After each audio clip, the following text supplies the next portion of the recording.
herkese merhaba. Bugün sizlerle ayıcığımızın ikinci videosu olan gövdeyi çekeceğiz. Geçen ilk videoda kafayı örmüştük. Gözlerimizi takmıştık. Bu videoda da gövdesini öreceğiz. Gövde kafadan biraz daha küçük. Kafası büyük. Gövde biraz daha küçük. Yine Madame Coton'la devam ediyorum ben. Aynı iplik. 2.20 milim tığ kullanıyorum. Gerçi silinmiş artık ama 3 numara 3 2.20 milim. Şimdi şu ayıcığımızı kenara alalım. İpimi alıyorum ve ayıcığımızın gövdesine başlayalım. Yine sihirli halka yaparak başlayacağız. Sihirli halkayı nasıl yapıyordum? Birazcık yakınlaştırayım görüntüyü de bu arada. Rahat görebilmeniz için. Alttan yukarıya doğru büküyorum ipi. Bir tane zincirle sabitleyip 6 tane sık iğnemizi halkamızın içine örüyoruz. 4, 5 ve 6. İpi çekerek halkayı kapatıyorum. Farklı bir renk ip işaretleyici olarak sıranın sonuna koydum ve ikinci sıramıza geçiyoruz. Bütün sık iğnelere bu sırada çift batacağız. Klasik amigurumi başlangıcımız. Her sık iğnenin içine 2 tane batarak sayımızı 12'ye çıkartıyoruz.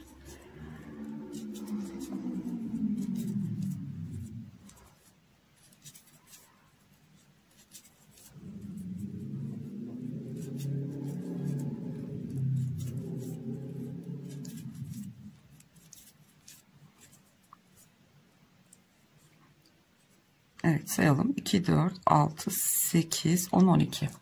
Üçüncü sıramızda işaretleyiciyi öne alıyorum. Bir tane tek, bir tane çift örüyoruz. Bir tek, bir çift. Bir tane tek, bir tane çift örüyoruz. Bu sıramızda. Ve sık iğne sayımız 18 tane olacak. Bir tek bir çift örerek sıramızı tamamlıyoruz.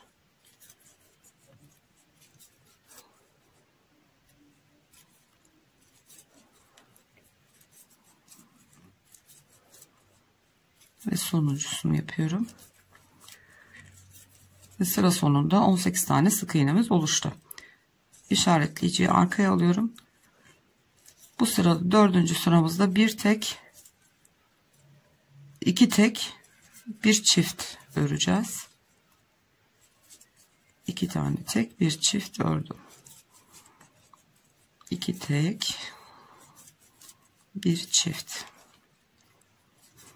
Bu sıramızda bu şekilde örüp sık iğne sayımızı 24'e çıkartıyoruz. Dördüncü sıramızda bitirdik. 24 tane sık iğnemiz var. Beşinci sıramızda şimdi 3 tane tek, bir çift öreceğiz. 1, 2, 3 tane tek, dördüncüsüne çift batıyoruz. 1, 2, 3, dördüncüsüne çift batıyorum. Bu şekilde sıramızı 3 tek bir çift olarak örelim. 30 tane sık iğne elde etmiş olacağız. Evet, 5. sıramızda da 3 tek bir çift örerek 30 tane sık iğne elde etmiş olduk. 6. sıramızda şimdi 4 tane tek öreceğiz. Bir tane çift öreceğiz. 3, 4 ve 5.'sine çift batıyorum. Aynı şekilde sıramızı bu şekilde 4 tek bir çift örerek 36 sık iğneye çıkaracağız sayımızı.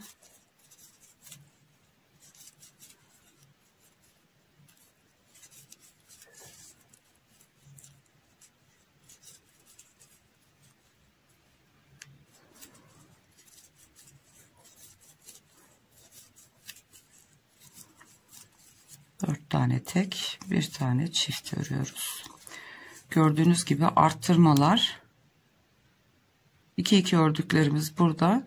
İlkine değil, ördüğümüz çift hep arttırmanın üstüne, hep aynı hizada oluyor arttırmalar.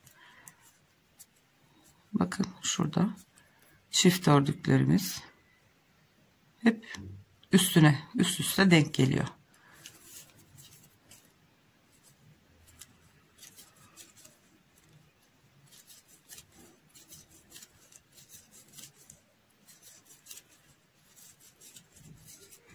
Evet, son kez 4 tane tek, bir çift örerek 36 tane sık iğnemiz oldu 6. sıramızda. 7. sıramızda şimdi 5 tane tek, 1 2 3 4 5 ve çiftin üstüne yine çift yapıyoruz. 5 tek bir çift olarak bu sırayı dönüp sayımızı 42'ye çıkartıyoruz. 5 tek bir çift örerek sıramı bitirdim. 42 tane sık iğnemiz var şu anda ve son artırmamızı yapıyoruz. 6 tane tek, bir tane çift öreceğiz bu sırada. 2 3 4 5 6 tane tek, bir tane çift. Bu sırayı bu şekilde 6 tek bir çift örerek 48 tane sık iğneye ulaşalım. Sıramızı da bitirdik. 6 tek bir çift örerek 8 sıranın sonunda 48 tane sık iğnemiz var. Şimdi 9. sıra dahil 17. sıra dahil toplamda 9 sıra artırma eksiltme yapmadan düz bir şekilde öreceğiz. 9. sıradayız şu anda. 9. sıra dahil 17. sırada dahil toplamda 9 sıra artırma eksiltme yapmadan dümdüz örüp gövdenin yüksekliğini yapacağız. Dümdüz bir şekilde sıralarımızı dönelim. 9 sıra toplamda düz 48 sık iğnemizi örelim. 9 sıra artırma eksiltme yapmadan ördüm. Şu an 17. sıradayız. Ördük, bitirdik. Şimdi 18. sırada kesmelerimize başlayacağız. İşaretleyicimi koyuyorum. Ve 14 tane sık iğne örüp bir tane azaltacağız ve bunu 3 tekrar yapacağız bir her sırada. 3'er 3'er eksilteceğiz. 14 tane örüp bir tane eksilteceğiz. Şimdi 2 3 4 5 6 7 8 9 10 11 12 13 ve 14 ve bir tane tek bana bakan katlarından alıp bir taneyi kesiyorum. Tekrar devam ediyoruz. 14 tane örüp bir keseceğiz. 14 örüp bir keseceğiz. Ve bu sırayı bu şekilde bitireceğiz. 18. sıramızda 14 tane ördük. Bir tane kestik. Şimdi 13 tane örüp bir tane keseceğiz. Birer birer azaltıyoruz. 1 2 3 4 12 ve 13 ördüm. İlk kestiğimiz burada, yine onun üstüne denk geliyor. 13 tane örüp bir kesiyoruz. Bu sırada ilmek sayımız 42'ye düşecek. Boyunda, kafada biliyorsunuz burada 30 sık iğnemiz kalmıştı. Bedeni de 30'a kadar bu şekilde indireceğiz. Şimdi 13 tane ör bir kes yaparak bu sırayı tamamlayalım. 13 tane sık iğne bir eksilt yapıp 42'ye düşürdük. Şimdi 12 tane sık iğne örüp bir azaltıp 39'a düşüreceğiz bu sırada. 2 3 4 11 12 tane ördüm. Bir tane kesiyorum. 12 ör bir kes, 2 sefer daha yapıp sıra sonuna gelelim ve 39 sık iğnemiz olacak bu sıra sonunda. Ör bir eksilt yaparak 39 sık iğnemiz oluştu.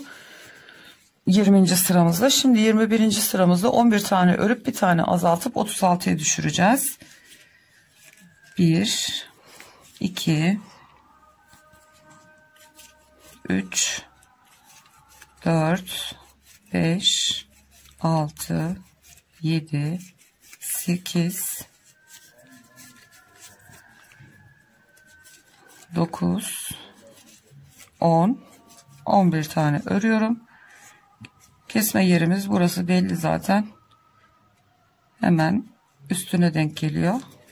Bir tane kestim. Bir ör, bir tane kes, 2 kere daha örüp sıramızı tamamlayalım ve 36 tane sık iğnemiz olacak bu sırada. 21. sıramızda ördük. 11x bir azalt yaparak 36 sık iğnemiz var. 2 sıramız kaldı kesmelerin bitmesi için. Şimdi 22. sırada 10 tane sık iğne örüp bir tane keseceğiz ve sayımızı 33'e düşüreceğiz. 2 3 4 5 6 7 8 9 ve 10. Yine bir tane kesiyorum. Evet, 2 kere daha 10 sık iğne bir eksilti yapalım. Sıra sonunda 33 tane sık iğnemiz olacak. 22. sıramızda 10 tane sık iğne bir azalt yaptık. Şimdi son sıramızdayız. Kesme sırasının son sırası. 23. sıra 9 tane örüp bir tane keseceğiz. 1 2 3 4 5 6 7 8 ve 9. Yine bir tane kesiyorum. 2 kere daha bu şekilde 9 ör bir azalt yapıp sıra sonuna gelelim. Sıramızda da 9 tane örüp bir tane kestik. 3 tekrar yaptık ve 30 tane sık iğnemize ulaştık. Başımızda da 30 sık iğne bırakmıştık. Şimdi bu 30 tane sık iğneyi bir sıra artırma eksiltme yapmadan bir sıra öreceğiz. Ondan sonra gövde kısmımız bitmiş olacak. Şimdi 24. sırayı 30 sık iğne olarak örelim ve gelelim. Sıra döndüm. 30 sık iğneyi ve bitti. Şimdi ipimizi biraz uzun bırakarak kesiyorum. Dikiş için pay kalsın diye. Şu işaretleyicimi alayım şuradan. Evet. Şöyle bir kere içinden geçip sıkılıyorum buraya. Arkadan bir yanındaki ilmekten arkadan öne doğru batıyorum. Ve bu ipi iç kısma alıyorum. Dikerken şurası bu şekilde düzgün olsun diye. Şimdi elyafımızı da dolduralım içine. Gövdemiz bitsin. Hemen küçük bir tane kuyruğumuz var. Onu örelim. Şöyle her tarafına güzelce yedirerek elyafımızı dolduralım.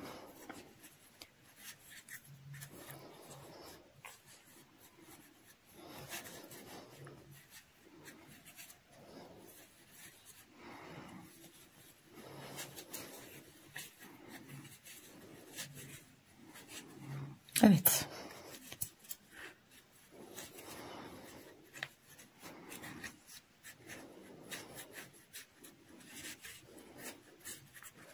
Daha biraz alır. Her tarafına eşit bir şekilde doldurmaya çalışalım.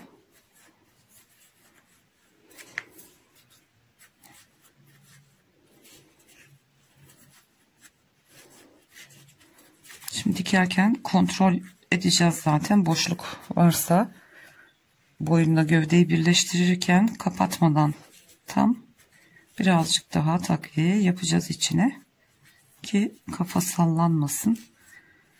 Daha büyük bir ayı olsaydı ayıcık şey yapacaktık boynuna. doğalgaz borusu, elektrik borusu ya da kalın tel uçlarını bantlayıp kapatıp kafası dik dursun diye, ama bu ufak olduğu için gerek yok. Evet, elyafımızı da doldurduk, gayet güzel şekil aldı. Gördüğünüz gibi yüz yuvarlak oldu. Evet, bunu kenara alabiliriz şimdi. Kafamız da tamam. Şimdi şöyle minik bir kuyruğumuz var. Biliyorsunuz ayıcığımızın. O kuyruğumuzu örelim isterseniz. Şimdi kuyruğumuz içinde sihirli halka yapıyoruz. Şöyle 5 tane sık iğne dolduruyoruz kuyruk için. 1, 2, 3, 4 ve 5. Halkamızı kapatıyoruz. Ben kullanmıyorum işaretleyici genelde, ama sizlere kolaylık olsun, rahat anlayabilin diye koyuyorum. 5 sık iğneden sonra ikinci sıramızda her sık iğneye yine 2 batıp 10'a çıkacağız. 2, 3, 4, 5, 6,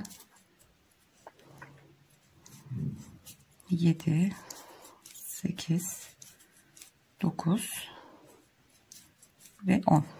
İşaretleyicimi öne alıyorum. Bir tek bir çift örüp 15'e çıkartacağız. Bir tek, bir çift, bir tek, bir çift. Aynı 6 sık iğne ördüğümüz gibi, ama 5 sık iğne üstünden ilerliyoruz.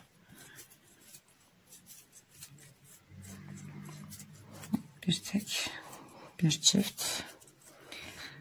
15 sık iğnemiz oldu. Şimdi 4. sıra dahil, 7. sıra dahil 4 sıra bu 15 tane sık iğnemizi örüp gelelim. Sıra ördüm. 7. sıradayız. Şimdi bir kere bir sıra eksiltme yapacağız ve kuyruğumuz bitecek. Bir tane örüp bir tane eksiltiyoruz.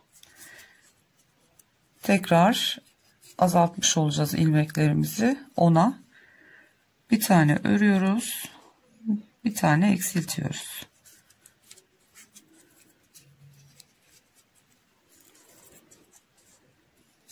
Bir tane örüp bir eksiltme yapıyoruz.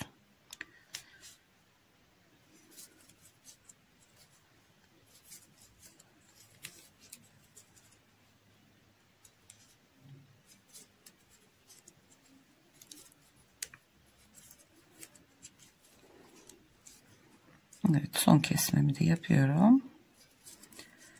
Ve dikmek için birazcık ip bırakıp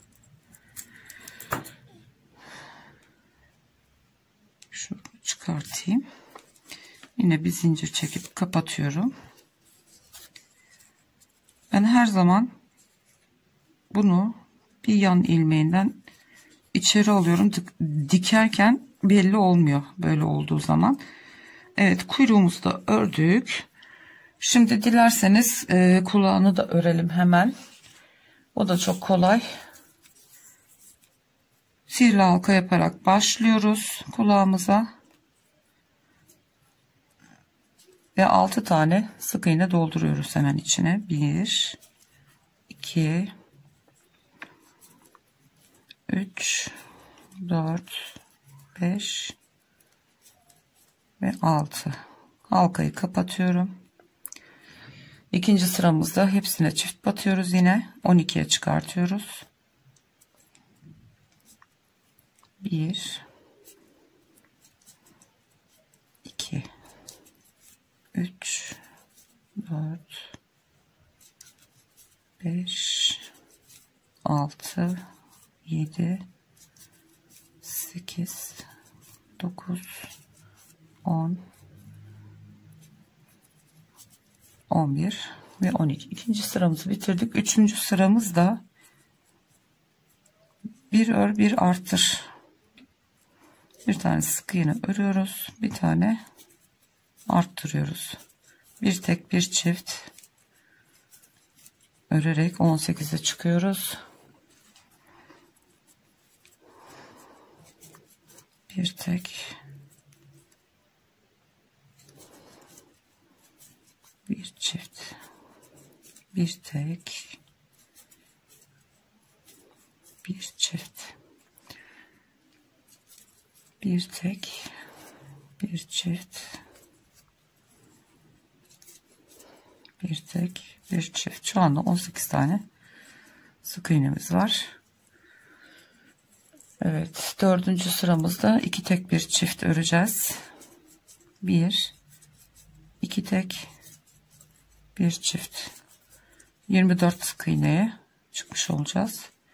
1 tek, 2 tek, bir çift.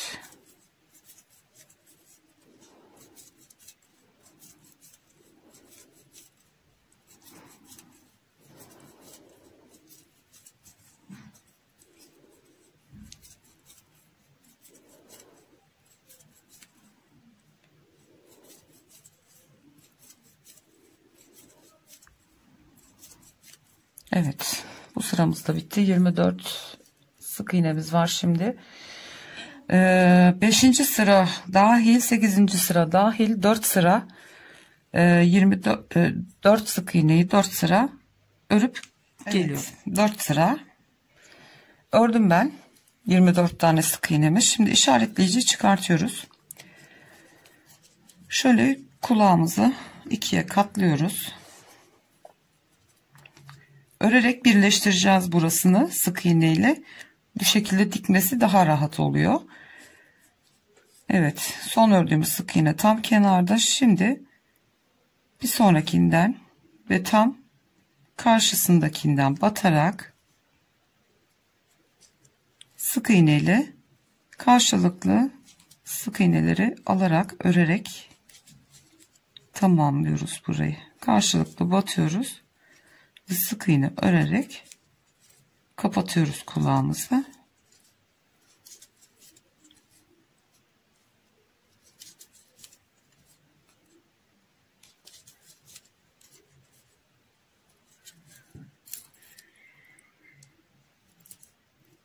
Sihirli halkanın ipi, onu da ittirdik içeri.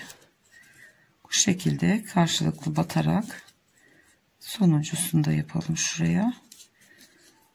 Evet, ördük ve kapattık. Kulağımız da hazır, böylece bir tanesi. Ben diğer tekini de öreceğim sonra. Evet, birazcık ip bırakarak kesiyorum yine. Sıkıştırıyoruz burayı. Bu ipiyle daha sonra dikeceğiz. Şimdi beyaz ipimi alayım arkadaşlar. Şimdi beyaz ipimizi alıyoruz. Ve burnumuzu örelim şimdi. Yine sihirli halkayla başlayacağız. Ve içine 6 tane sık iğnemizi öreceğiz. 1 2 3 4 5 ve 6 halkamı kapatıyorum ve ikinci sırada hepsine çift batıyoruz. 12'ye çıkartıyoruz sık iğne sayımızı. 1 2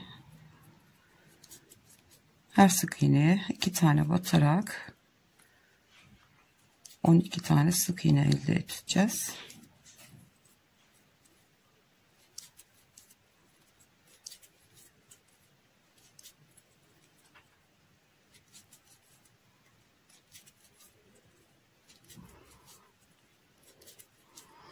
Evet, 12 tane sık iğne oldu ikinci sıramızda. 2 4 6 8 10 12. Eğer şaşırırsanız bu şekilde farklı renk bir ip koyarak sıra başlangıcını belirleyebilirsiniz. Üçüncü sıramızda bir tek bir çift öreceğiz ve 18'e çıkacağız. Bir tek bir çift.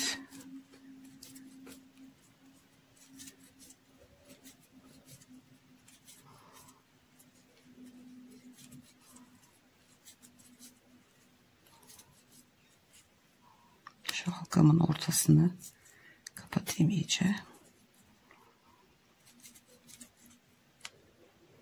Evet, bir tek bir çift örerek 3. sıramızda 18 sık iğne elde etmiş olduk. Şimdi 4. sıramızda işaretleyiciyi öne alıyorum. 4. sırada 2 tek bir tane çift. Bu sıramızı da bu şekilde örüp geliyorum. 4. sıramızda 2 tek bir çift örerek 24 tane sık iğne sahip olmuş olduk. Şimdi 5. sıramızda 3 tek bir çift öreceğiz. 2 3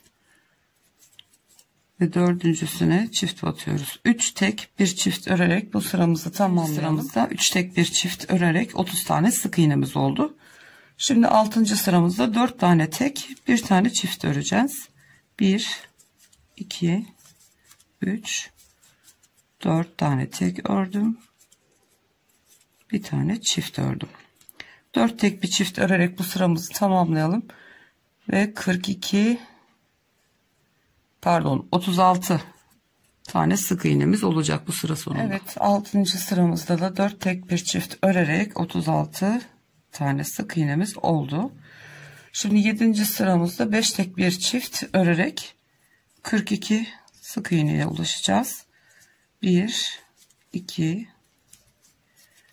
3 4 5 tek ördüm ve çiftimi ördüm. 5 tane tek bir tane çift örerek bu sıramızı da bitirip 42 sık iğneye ulaşalım. Evet, 7. sıramızda da 5 tek bir çift örerek 42 tane sık iğnemiz oldu.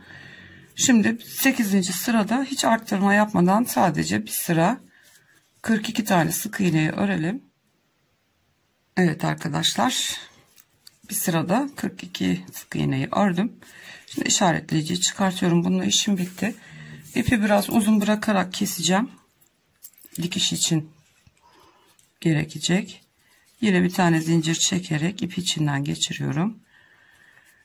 Yine arka taraftan tığımı takıp bu ipi arkaya alıyorum. Evet, burnumuzun işlemesini diktikten sonra yapacağız. Şimdilik bittik. Kuyruğumuzu, gövdemizi ve kulağımızı örmüş olduk bu videoda. Bir sonraki videoda kol ve bacak öreceğiz ve örgü işimiz bitmiş olacak. Bir sonraki videoda da dikim aşamasında birlikte olacağız. Parçaları birbirine dikip ayıcığımızı bitireceğiz. Sormak istediğiniz bir şeyler olursa yorum kısmına yazın lütfen. Arkadaşlar, bir sonraki videoda görüşürüz. Kendinize iyi bakın.